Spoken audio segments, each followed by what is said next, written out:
In this video, I'm going to show you how to fix Walgreens app not working.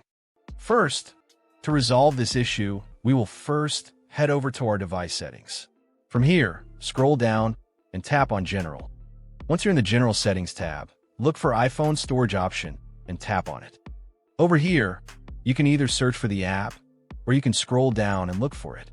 Then tap on the app. On the next screen, you need to tap on the Offload app option.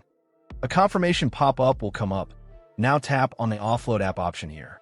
It'll take a bit for processing, and then a reinstall button will show up. Simply tap on it to reinstall the app. This should resolve the issue, but if it doesn't, then you need to check if the app is running an older version. Head over to App Store.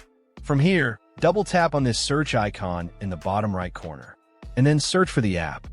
Once the app comes up in the search result, and if you see this update button right next to the app, simply tap on it to make sure you're running the latest version of the app.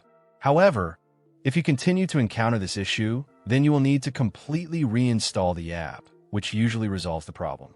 Head over to this screen the way we did before, and over here, tap on the Delete App option here to uninstall the app from your device.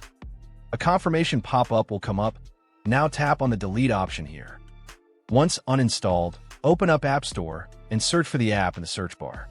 After the app comes up in the search result, simply click on this cloud icon to install it back onto your device.